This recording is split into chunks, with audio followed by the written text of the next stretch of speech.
Hi hello dears, എല്ലാ മക്കൾക്കും എജ്യുമേറ്റിന്റെ മറ്റൊരു ക്ലാസ്സിലേക്ക് സ്വാഗതം.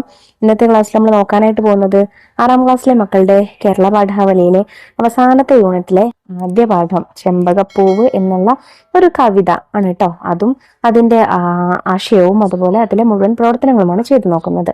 ക്ലാസ്സിലേക്ക് കിടക്കുന്നതിന് മുന്നേയായി ചാനൽ ആദ്യമായി കാണുന്നവരാണെങ്കിൽ ഒന്ന് സബ്സ്ക്രൈബ് ചെയ്ത് സപ്പോർട്ട് ചെയ്യാൻ മറക്കരുത്. അതുപോലെ വീഡിയോ നിങ്ങളുടെ കൂട്ടുകാരിലേക്ക് ഒന്ന് ഷെയർ ചെയ്ത് കൊടുക്കണേ. നിങ്ങൾക്ക് ആവശ്യമുള്ള മലയാളത്തിന്റെ മറ്റു ക്ലാസ്സുകളൊക്കെ STD6 മലയാളം എന്നുള്ള പ്ലേലിസ്റ്റ് ഉണ്ട്. അതെടുത്ത് നോക്കിയാൽ അതിൽ ലഭിക്കുന്നതാണ് കേട്ടോ. അപ്പൊ ശരി, നമുക്ക് നേരെ ക്ലാസ്സിലേക്ക് കിടക്കാം. കളികൾ എല്ലാവർക്കും ഇഷ്ടമാണല്ലോ. മുതിർന്നവരും നിങ്ങളും കൂടി ഒളിച്ചു കളിച്ചിട്ടുണ്ടോ? ഇവിടെ നമുക്കൊരു ഒളിച്ചു കളിയെ കുറിച്ചറിയാം. ചെമ്പകപ്പൂവ്. അമ്മേ, ആ കാണുന്ന ചെമ്പകത്തിന്റെ നിറുകെയുള്ള കൊമ്പിൽ ഞാൻ വെറുതെ രസത്തിന് ഒരു പൂവായി വിരിഞ്ഞ് ഇളം കാറ്റിനൊപ്പം തല കുലുക്കുകയും തളിരിലകൾക്ക് മീതെ തുള്ളിച്ചാടി നൃത്തം വെക്കുകയും ചെയ്താൽ അമ്മയ്ക്കെന്നെ തിരിച്ചറിയാനാകുമോ? അമ്മ വിളിക്കും, എന്റെ കുട്ടി നീ എവിടെയാണ്? അപ്പോൾ ഞാൻ ഇലകൾക്കിടയിലേക്ക് ഒന്നുകൂടി പതുങ്ങുകയും സ്വയം ഊറിച്ചിരിക്കുകയും ചെയ്യും. എന്റെ ഇതളുകൾ പയ്യെ വരുത്തി അമ്മ ചെയ്യുന്നതെല്ലാം ഞാൻ നോക്കിക്കാണും. കുളി കഴിഞ്ഞ് ഈറൻ മുടിയിഴകൾ ചുമലിലേക്ക് വിതുർത്തിയിട്ട് ഈ ചെമ്പകത്തണലിലൂടെ തൊടിയിലെ പ്രാർത്ഥനാലയത്തിലേക്ക് പോകുമ്പോൾ ഒരു പുതുപൂവിന്റെ മണം തീർച്ചയായും അമ്മ ശ്രദ്ധിക്കും. അത് എന്നിൽ നിന്നാണ് വരുന്നതെന്നറിയാതെ. ഉച്ചയൂണ് കഴിഞ്ഞ് തൊടിയിലേക്ക് തുറന്നിട്ട ജനൽപ്പടിയിൽ ശിരസിലും മടിയിലും ഈ വൻമരത്തിന്റെ തണൽ പതിപ്പിച്ചുകൊണ്ട് അമ്മ ഗ്രന്ഥം വായിച്ചിരിക്കുമ്പോൾ ഞാൻ എൻ്റെ കുഞ്ഞു നിഴൽ അമ്മ അപ്പോൾ വായിച്ചു കൊണ്ടിരിക്കുന്ന ഏടിലെ വരികൾക്കിടയിലേക്ക് കൃത്യമായി വീഴ്ത്തിക്കൊണ്ടിരിക്കും. തുള്ളിക്കളിക്കുന്ന ആ കൊച്ചു നിഴൽ അമ്മയുടെ കുട്ടിയുടേതാണെന്ന് അമ്മയ്ക്ക് തിരിച്ചറിയാനാകുമോ? കൊളുത്തിപ്പിടിച്ച കൈവിളക്കുമായി സന്ധ്യയ്ക്ക് അമ്മ പശുത്തൊഴുത്തിലേക്ക് പോകുമ്പോൾ ഞാൻ പെട്ടെന്നു ഞെട്ടറ്റ് മണ്ണിൽ പതിക്കുകയും അമ്മയുടെ പഴയ കുട്ടിയായി മാറി ഒരു കഥ കേൾക്കാനായി വാശി പിടിക്കുകയും ചെയ്യും. അപ്പോഴും ഇത് മാത്രമായിരിക്കും നമ്മൾ പറയുക, വികൃതി, നീ ഇതുവരെ എവിടെയായിരുന്നു? അയ്യോ, അത് മാത്രം പറഞ്ഞുകൂടാ അമ്മേ. ഇത് രവീന്ദ്രനാഥ ടാഗോറിന്റെ തിറ എന്നുള്ള കൃതിയിൽ നിന്ന് എടുത്തതാണ്. പരിഭാഷപ്പെടുത്തിയത് KV സുരേഷാണ്. ഇനി നമുക്ക് കവിതയിൽ എന്താണ് പറഞ്ഞിരിക്കുന്നതെന്ന് ഡീറ്റെയിൽഡ് ആയിട്ട് നോക്കാം. ഒരു കുട്ടിയുടെയും അമ്മയുടെയും സംഭാഷണം പോലെയാണ് അല്ലെ കവിത മുന്നോട്ട് പോയിരിക്കുന്നത്. കുട്ടി പറയാണെന്ത്, അമ്മേ, ആ കാണുന്ന ചെമ്പകത്തിന്റെ നെറുകെയുള്ള കൊമ്പിൽ ഞാൻ വെറുതെ ഒരു രസത്തിന് ഒരു പൂവായി വിരിഞ്ഞ് ഇളം കാറ്റിനൊപ്പം തല കുലിക്കുകയും തളിരിലകൾക്കു മീതെ തുള്ളിച്ചാടി നൃത്തം വെക്കുകയും ചെയ്താൽ അമ്മയ്ക്കെന്നെ തിരിച്ചറിയാനാകുമോ? എന്താ കുഞ്ഞു പറയുന്നത്? അമ്മേ, ആ കാണുന്ന ചെമ്പക മരത്തിന്റെ നെറുകെയുള്ള കൊമ്പിൽ, അതായത് മുകളിലുള്ള കൊമ്പിൽ, ഏറ്റവും ഉയരത്തിലുള്ള കൊമ്പിൽ ഞാൻ വെറുതെ ഒരു രസത്തിന് വേണ്ടിയിട്ടാണ്, ഇപ്പൊ ഞാൻ കുട്ടിയാണല്ലോ, ഞാനൊരു പൂവായി വിരിയുകയാണെങ്കിൽ, അതായത് ഞാനൊരു പൂവായിട്ട് മാറുകയാണെങ്കിൽ, എന്നിട്ടൊരു പൂവായി വിരിഞ്ഞ് എന്താണ് ചെയ്യുന്നത്? ഇളം കാറ്റിനൊപ്പം ഈ പൂവ് കാറ്റ് വീശുമ്പോ ആടും അല്ലെ, ഇളകും. അപ്പൊ അതിനെയാണ് തല കുലുക്കുക എന്ന് പറയുന്നത്. ഇളം കാറ്റിനൊപ്പം തല കുലുക്കുകയും അതുപോലെ തളിരിലകൾക്ക് മീതെ തുള്ളിച്ചാടി നൃത്തം വെക്കുക. അതൊക്കെ പൂവിന്റെ പ്രത്യേകതകളാണല്ലേ. പൂവ് കാറ്റ് വീശുന്ന സമയത്ത് അതിന്റെ ഇളക്കത്തെയാണ്, അല്ലെങ്കിൽ അതിങ്ങനെ കിടന്ന് അനങ്ങുന്നതിനെയാണ് അങ്ങനെ പറഞ്ഞിരിക്കുന്നത്. അങ്ങനെ ചെയ്താൽ അമ്മയ്ക്ക് എന്നെ തിരിച്ചറിയാനാവോ? ഞാനാണ് ആ പൂവ്, ഞാനാണ് ആ വിരിഞ്ഞു നിൽക്കുന്ന പൂവെന്ന് അമ്മയ്ക്ക് തിരിച്ചറിയാനാകുമോ എന്ന് കുട്ടി ചോദിക്കുകയാണ്. അമ്മ വിളിക്കും, എന്റെ കുട്ടി നീ എവിടെയാണ്? അപ്പൊ എന്താണ്, അമ്മയ്ക്ക് കുട്ടിയെ തിരിച്ചറിയാനാവുന്നില്ല.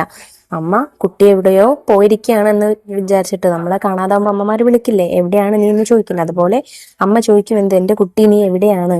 അപ്പോൾ ഞാൻ ഇലകൾക്കിടയിലേക്ക് ഒന്നുകൂടി പതുങ്ങുകയും സ്വയം ഊറിച്ചിരിക്കുകയും ചെയ്യും. ഇത് കേട്ടിട്ട് കുട്ടി എന്താ ചെയ്യുന്നത്? പൂവാണല്ലേ, അപ്പൊ പൂവ് ഇലകൾക്കുള്ളിലേക്ക് അമ്മ കാണേണ്ട എന്ന് കരുതി ഒന്നുകൂടെ ഉള്ളിലേക്ക് ഒളിച്ചിരിക്കും. എന്നിട്ട് മനസ്സറിഞ്ഞ് അവിടെ ചിരിക്കും. അമ്മയെ പറ്റിക്കാണല്ലോ എന്നാലോചിച്ച് ചിരിക്കുകയും ചെയ്യും. എന്റെ ഇതളുകൾ പയ്യെ വരുത്തി അമ്മ ചെയ്യുന്നതെല്ലാം ഞാൻ നോക്കിക്കാണും. ചെമ്പകപ്പൂവ് എന്താവും? അതിന്റെ ഇതളുകളെല്ലാം വിടർത്തിയിട്ട് അമ്മ എന്തൊക്കെയാണ് ചെയ്യുന്നതെന്ന് നോക്കിക്കാണും, നോക്കി നിൽക്കും. കുളി കഴിഞ്ഞ് ഇറൻ മുടിയിഴകൾ ചുമലിലേക്ക് വിതുർത്തിയിട്ട് ഈ ചെമ്പകത്തണലിലൂടെ തൊടിയിലെ പ്രാർത്ഥനാലയത്തിലേക്ക് പോകുമ്പോൾ ഒരു പുതുപൂവിന്റെ മണം തീർച്ചയായും അമ്മ ശ്രദ്ധിക്കും. അത് എന്നിൽ നിന്നാണ് വരുന്നതെന്നറിയാതെ. അപ്പൊ എന്താണ് പൂവ്? അതിന്റെ ഇതളുകൾ വിടർത്തി നോക്കുകയാണ് അമ്മ എന്തൊക്കെയാ ചെയ്യുന്നത്. നമ്മ എന്താ ചെയ്യുന്നത്? കുളി കഴിഞ്ഞ് അമ്മയുടെ നനഞ്ഞ മുടിയിഴകളൊക്കെ അങ്ങനെ വിടർത്തിയിട്ടിട്ട് ഈ ചെമ്പകമരത്തിന്റെ തണലിലൂടെ താഴെ കൂടെ നടന്നു പോകുമ്പോൾ, എങ്ങോട്ടാ നടന്നു പോകുന്നത്? തൊടിയിലുള്ള പ്രാർത്ഥനാലയത്തിലേക്ക് അല്ലെ, പ്രാർത്ഥനാലയത്തിൽ അമ്പലത്തിലേക്ക്, ഒരു ചെറിയ അമ്പലത്തിലേക്ക് നടന്നു പോകുന്ന സമയത്ത് ഈ വിരിഞ്ഞു നിൽക്കുന്ന ചെമ്പകപ്പൂവും വിരിയുമ്പോൾ നമുക്കറിയാം നല്ല മണമാണ് അല്ലെ, നല്ല സുഗന്ധമുള്ള പൂവാണ് ചെമ്പകപ്പൂവ്. അപ്പൊ ഈ ചെമ്പകപ്പൂവിന്റെ മണം എന്തായാലും അമ്മ അറിയും. ഒരു ചെമ്പകം പൂത്തിട്ടുണ്ട് എന്ന് എന്തായാലും അമ്മയ്ക്ക് അതിന്റെ മണം കിട്ടുന്ന സമയത്ത് മനസ്സിലാവും. പക്ഷെ ഈ പൂത്തിരിക്കുന്ന ചെമ്പകപ്പൂവ് ആരാണ്? ഈ കുട്ടി തന്നെയാണ്. അത് അമ്മയ്ക്ക് അറിയില്ല. ചെയ്യൂണ് കഴിഞ്ഞ് തൊടിയിലേക്ക് തുറന്നിട്ട ജനൽപ്പടിയിൽ ശിരസിലും മടിയിലും ഈ വൻമരത്തിന്റെ തണൽ പതിപ്പിച്ചുകൊണ്ട് അമ്മ ഗ്രന്ഥം വായിച്ചിരിക്കുമ്പോൾ ഞാൻ എൻ്റെ കുഞ്ഞു നിഴൽ അമ്മ അപ്പോൾ വായിച്ചുകൊണ്ടിരിക്കുന്ന ഏടിലെ വരികൾക്കിടയിലേക്ക് കൃത്യമായി വീഴ്ത്തിക്കൊണ്ടിരിക്കും. പിന്നെന്താ പറയുന്നത്? ഉച്ചയ്ക്ക് ഭക്ഷണമൊക്കെ കഴിച്ചു കഴിഞ്ഞിട്ട് നമ്മുടെ ഈ തൊടിയിലേക്ക് തുറന്നിട്ട് റൂമിലെ വാതിലൊക്കെ തുറന്നിട്ട് ജനവാതിലൊക്കെ തുറന്നിട്ട് ജനൽപ്പടിയിൽ അമ്മ കയ്യിലൊരു പുസ്തകം വായിച്ച്, ഗ്രന്ഥം എന്ന് വെച്ചാൽ പുസ്തകം വായിച്ചിരിക്കുകയാണ്. ആ സമയത്ത് എന്താവും? ഈ ചെമ്പകപ്പൂവ് തൻ്റെ നിഴല്, ഉച്ച സമയമാണല്ലോ, നിഴല് അമ്മ വായിക്കുന്ന ഏടിലെ ഏത് വരികളിലാണോ വായിക്കുന്നത് ആ വരികൾക്കിടയിലേക്ക് കൃത്യമായിട്ട് തൻ്റെ നിഴല് വീഴ്ത്തും എന്നാണ് കുട്ടി പറയുന്നത്. തുള്ളിക്കളിക്കുന്ന ആ കൊച്ചു നിഴൽ അമ്മയുടെ കുട്ടിയുടേതാണെന്ന് അമ്മയ്ക്ക് തിരിച്ചറിയാനാകുമോ? അങ്ങനെ നിഴല്, തുള്ളിക്കളിക്കുന്ന നിഴൽ എന്ന് പറയുന്നത് എന്താ? നമ്മളുടെ ചെടി ഇങ്ങനെ ഇളകുന്നുണ്ടായിരിക്കും അല്ലെ, ഇളം കാറ്റുകൊണ്ട് ചെടി ഇളകുന്നുണ്ടായിരിക്കും. അപ്പൊ ഈ പൂവിന്റെ നിഴലും സ്വാഭാവികമായിട്ടും ഇങ്ങനെ ഇളക്കം വരും ആ നിഴലിന്. അപ്പൊ ആ നിഴല്, അതിനെയാണ് ഇവിടെ തുള്ളിക്കളിക്കുന്ന നിഴൽ എന്നതുകൊണ്ട് ഉദ്ദേശിക്കുന്നത്. ആ നിഴൽ തന്റെ മകളുടേതാണെന്ന്, തന്റെ കുട്ടിയുടേതാണെന്ന് അമ്മയ്ക്ക് അപ്പോഴും മനസ്സിലാവാനാകുമോ എന്നാണ് കുട്ടി ചോദിക്കുന്നത്.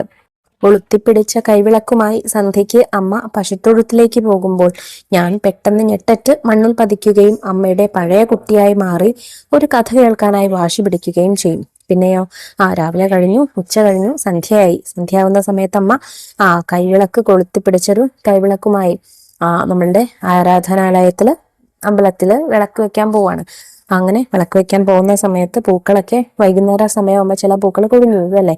അതുപോലെ ഈ ചെമ്പകപ്പൂവ്, ആ കുട്ടി കൊഴിഞ്ഞു വീണ് അമ്മയുടെ കാൽപാദത്തിലേക്ക് കൊഴിഞ്ഞു വീഴുകയും നെട്ടറ്റ് കൊഴിഞ്ഞു വീഴുകയും അമ്മയുടെ പഴയ കുട്ടിയായിട്ട് മാറുകയും ചെയ്യും. എന്നിട്ടോ ഒരു കഥ കേൾക്കാനായിട്ട് വാശി പിടിക്കുകയും ചെയ്യും.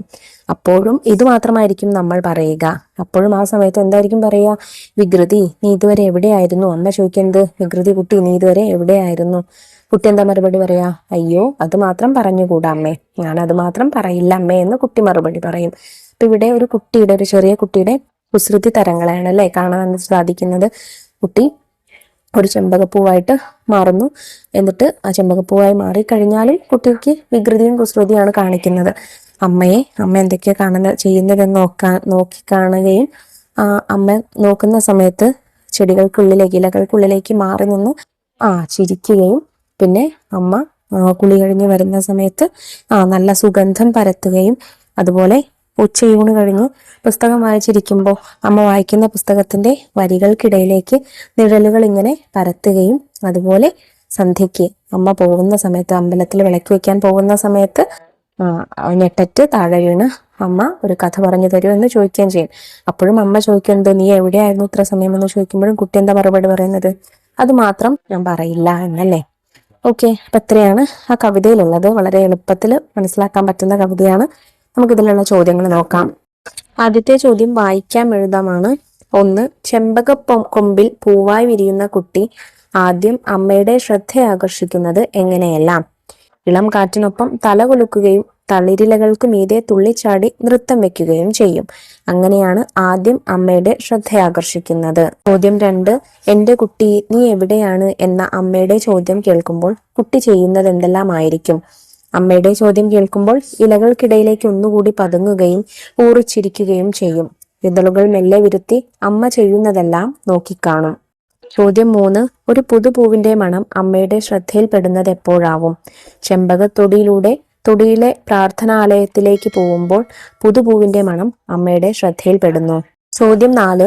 അമ്മ ഗ്രന്ഥം വായിച്ചിരിക്കുമ്പോൾ എന്തു ചെയ്യാനാണ് കുട്ടി ശ്രമിക്കുക? അമ്മ ഗ്രന്ഥം വായിച്ചിരിക്കുമ്പോൾ പൂവ് തന്റെ കുഞ്ഞു നിഴൽ അമ്മ വായിച്ചുകൊണ്ടിരിക്കുന്ന വരികൾക്കിടയിലേക്ക് വീഴ്ത്തിക്കൊണ്ടിരിക്കും. ചോദ്യം 5. പഴയ കുട്ടിയെ അമ്മയ്ക്ക് തിരിച്ചു കിട്ടുന്നതിനെ കുറിച്ച് കുട്ടി പറയുന്നതെന്ത്?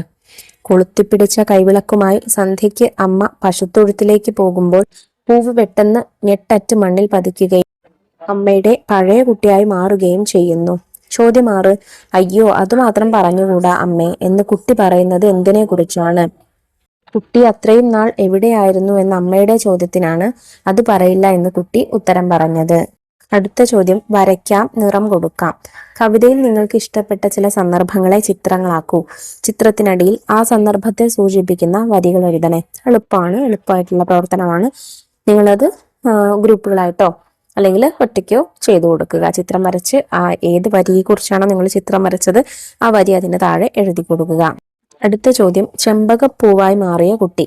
ചെമ്പകപ്പൂവായി മാറിയ കുട്ടിയുടെ മനസ്സിലും പ്രവൃത്തികളിലും നിറഞ്ഞു നിൽക്കുന്ന കുട്ടിത്തത്തെ ഈ കവിതയിൽ മനോഹരമായി ആവിഷ്കരിച്ചിട്ടുണ്ട്. കുട്ടിക്ക് അമ്മയോടുള്ള സ്നേഹത്തെക്കുറിച്ചും അതറിയിക്കാനായി കുട്ടി നടത്തുന്ന ശ്രമങ്ങളെക്കുറിച്ചും നിങ്ങൾ മനസ്സിലാക്കിയല്ലോ. നിങ്ങളുടെ അഭിപ്രായങ്ങൾ കുറിപ്പായി എഴുതൂ. അപ്പൊ ഞാനിവിടെ അഭിപ്രായക്കുറിപ്പും ആസ്വാദനക്കുറിപ്പും രണ്ടും കൂടെയാണ് കേട്ടോ കുട്ടിയാണ് എഴുതുന്നത്. ആസ്വാദനക്കുറിപ്പ് ചോദിക്കുകയാണെങ്കിലും ഇതുപോലെ തന്നെ എഴുതി കൊടുത്താൽ മതി.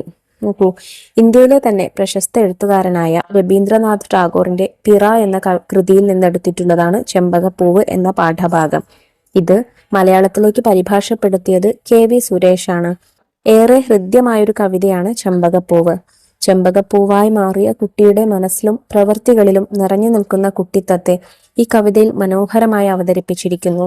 കുട്ടിയുടെ ചിന്തകൾ അവൾക്ക് ഏറ്റവും പ്രിയപ്പെട്ട അമ്മയുമായി ചേർന്ന് നിൽക്കുന്നു. മുറ്റത്തെ ചെമ്പകപ്പൂവായി മാറുമ്പോഴും അവൾ അമ്മയ്ക്ക് ചുറ്റുമാണ് സഞ്ചരിക്കുന്നത്. പൂവായി മാറിയാൽ അമ്മ അവളെ തിരിച്ചറിയുമോ എന്നാണ് കുട്ടിയുടെ ആദ്യ ചിന്ത. കുട്ടിയെ കാണാതിരുന്നാൽ അമ്മ വിഷമിക്കുമെന്നും അവളെ തേടി നടക്കുമെന്നുമുള്ള തിരിച്ചറിവും അവളിലുണ്ട്. കുസൃതിയോടെ അമ്മയുടെ ഓരോ പ്രവൃത്തികളും നോക്കിക്കാണാൻ അവൾ ശ്രമിക്കുന്നു. ഒരു പൂമണമായി അമ്മയിലേക്ക് സുഗന്ധം പകരാനും അവൾ ആഗ്രഹിക്കുന്നു. ഗ്രന്ഥം വായിച്ചിരിക്കുന്ന അമ്മയുടെ പുസ്തകത്തിലെ നിഴലായും അവൾ മാറുന്നുണ്ട്. ഭാവിയിൽ ജീവിതത്തിൽ അമ്മയ്ക്ക് തണലായി മാറണം എന്ന ചിന്ത ഇതിൽ ഉൾച്ചേരുന്നു. സന്ധ്യയ്ക്ക് അമ്മ പശുത്തൊഴുത്തിലേക്ക് പോകുമ്പോൾ പെട്ടെന്ന് ഞെട്ടറ്റ് മണ്ണിൽ പതിക്കുകയും അമ്മയുടെ പഴയ കുട്ടിയായി മാറുകയും ചെയ്യണമെന്ന് അവൾ ആഗ്രഹിക്കുന്നു. എത്ര വലുതായാലും അമ്മയുടെ മടിത്തട്ടിനെ ഏറ്റവും സുരക്ഷിതമായ ഇടമായി കാണുന്ന മാതൃപുത്ര സ്നേഹത്തിന്റെ ആഴം ഈ വരികളിലുണ്ട്. ഇത്രയും കാര്യങ്ങളാട്ടോ മക്കളെ ചെമ്പകപ്പൂവ് എന്നുള്ള ഈ കവിതയിൽ നിങ്ങൾക്ക് നോക്കാനായിട്ടുള്ളത്. പാഠഭാഗവും അതിന്റെ ആശയവും അതുപോലെ ചെയ്ത ചോദ്യങ്ങളൊക്കെ എല്ലാ മക്കൾക്കും മനസ്സിലായിട്ടുണ്ടെന്ന് വിശ്വസിക്കുന്നു. വീഡിയോ ഉപകാരപ്രദമായിട്ടുണ്ടെങ്കിൽ നിങ്ങളുടെ കൂട്ടുകാരിലേക്ക് നമ്മുടെ ക്ലാസ്സിന് ഷെയർ ചെയ്ത് കൊടുക്കണേ. അതുപോലെ 6ാം ക്ലാസ്സിലെ മറ്റു വിഷയങ്ങളുടെ വീഡിയോസിന് വേണ്ടി ചാനൽ ഒന്ന് സബ്സ്ക്രൈബ് ചെയ്ത് വെക്കാൻ മറക്കരുത്. ഇന്നത്തെ ക്ലാസ്സിനെ കുറിച്ചുള്ള അഭിപ്രായങ്ങൾ കമന്റ് ബോക്സിലൂടെ അറിയിക്കാനും വിട്ടുപോകരുത്. അപ്പൊ ശരി, നമുക്ക് അടുത്ത ക്ലാസ്സിനായി വീണ്ടും കാണാം. താങ്ക്